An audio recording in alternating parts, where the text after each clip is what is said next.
Parce qu'on a tendance à l'oublier avec la bonne météo que j'ai eu tout le long, mais en Afrique du Sud en ce moment c'est la saison des pluies et aujourd'hui il pleut.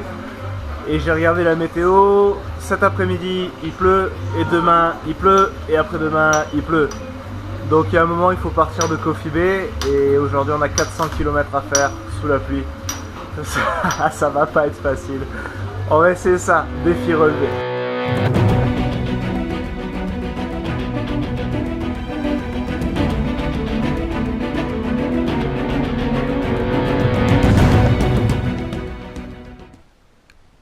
J'ai juste réussi à faire 200 km, c'était assez horrible. J'ai fait 100 km, puis j'ai eu tellement froid, j'étais tout mouillé, j'étais en hypothermie, je me suis arrêté dans un hôtel.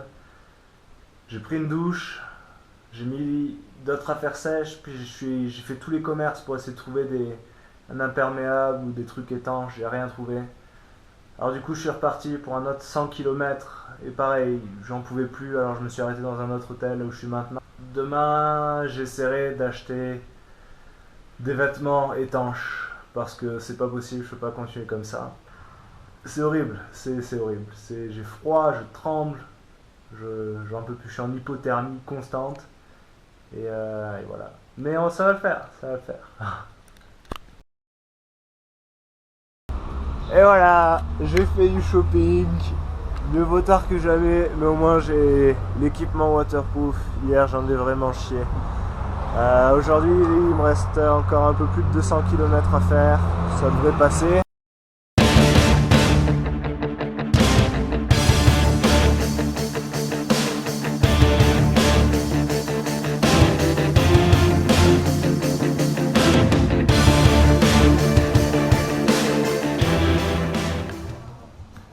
Je suis arrivé à Nottingham mais j'attends Evan dans ce coffee shop où je bois un cappuccino. J'ai jamais vu une tasse de cappuccino aussi grosse que ça.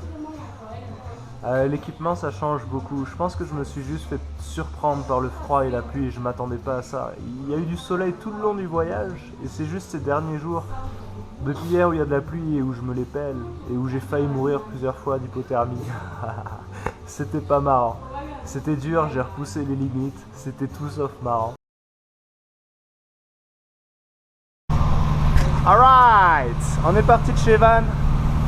Il est quelque chose comme 7h30, presque 8h, je sais pas trop en fait. Aujourd'hui 450 km jusqu'à Johannesburg. Je me suis bien équipé.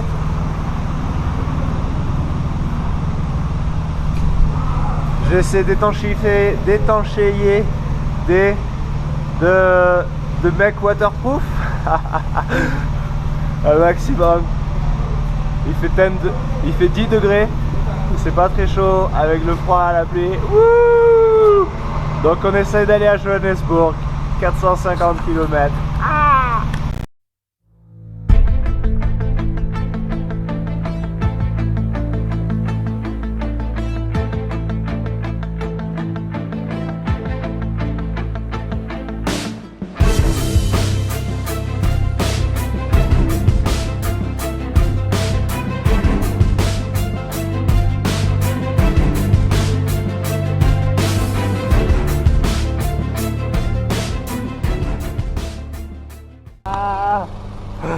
Ouais, je suis arrivé à Johannesburg. Ça y est, putain, je l'ai fait. Mount Johannesburg. Mon seul regret, ce serait de ne pas avoir fait le Drakensberg, les montagnes dans le Lesotho. Mais la météo était vraiment pas bonne et ça aurait été un peu du suicide de le faire. Donc on a laissé tomber avec Evan et j'ai essayé de venir à Joburg. Donc je suis à Joburg une journée plus tôt. 1 mois et demi de voyage en moto, 9000 km, ça dresse. C'était pas facile, c'était même dur à certains moments, mais j'ai kiffé la vie. Et le pire c'est que c'est pas fini, il me reste encore quelque chose comme 2 semaines de vacances. Il y a les poteaux qui arrivent je crois dans 2 jours, donc on va s'amuser un petit peu.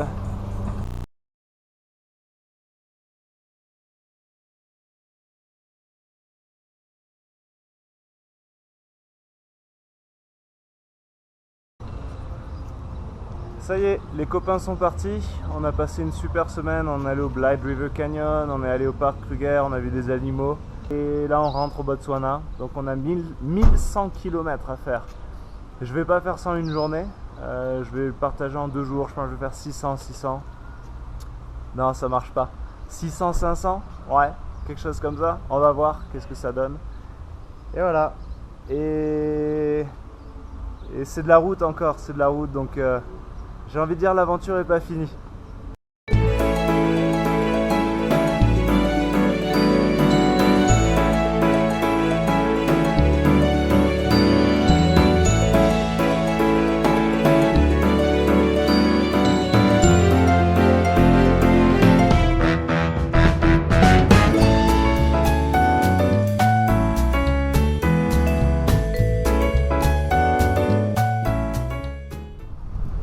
Et ça y est, on est à la frontière entre l'Afrique du Sud et le Botswana. On a fait 400 km depuis ce matin et il nous en reste encore 700. On va essayer de pousser un peu, en faire le maximum jusqu'à 5h, 6h, peut-être même 7h si j'ai le courage. Puis on plantera la tente quelque part.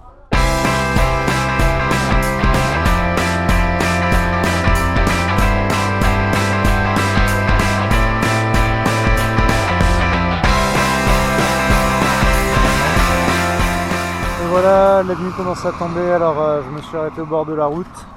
J'ai monté ma tente, je sais pas si vous voyez bien. La route est là. Aïe aïe aïe. Donc en fait c'est ma première nuit de camping hors installation. On va voir qu'est-ce que ça donne. Est-ce que je vais réussir à faire bel oeil ou pas? On verra.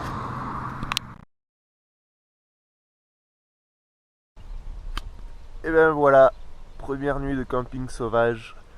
C'est fou qu'il aura fallu attendre 2 mois de voyage pour que je fasse ma première nuit dehors. C'est quand même c'est intéressant, j'ai bien dormi en plus. Je me suis pas réveillé pendant la nuit, puis c'était cool. Et là je me lève avec le soleil et les oiseaux.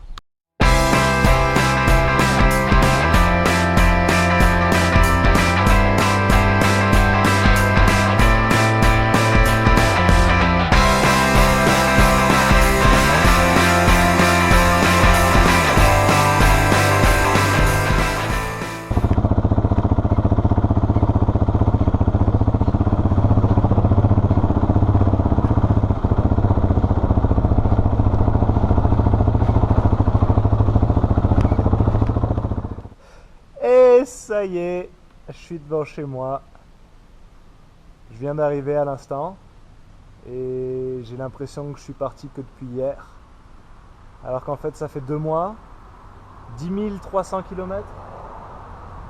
Ouais, à peu près 10 300 km. En Namibie, en Afrique du Sud. C'était un voyage vraiment extraordinaire. J'ai kiffé, un truc de malade. Et c'est une aventure vraiment super. Je suis devant chez moi, puis je suis pas vraiment pressé d'ouvrir la porte. Alors je sais pas, peut-être que j'ai encore envie de rester en vacances un peu. Peut-être que je vais me casser au Mozambique maintenant. Je sais pas.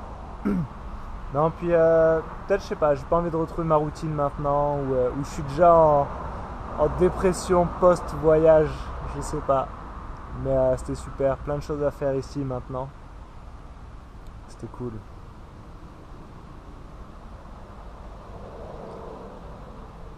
Et je viens d'arriver et je suis déjà en train de penser au prochain voyage, qui serait normalement l'an prochain, aux alentours de janvier, février l'an prochain. L'idée, ce serait de prendre la moto à partir d'ici et de remonter en France avec, donc sur 3 mois. On va voir si c'est possible, on va faire on va faire une préparation, voir si ça se joue. Et si c'est possible de le faire, ben je le ferai, bien sûr. Ça va demander beaucoup de préparation. Je pense un peu plus que ce voyage-là. Mais je pense que ça va le faire. Allez, j'espère que vous avez aimé les vidéos. Et voilà. Et n'oubliez pas, on vit qu'une fois. Et il faut en profiter à fond.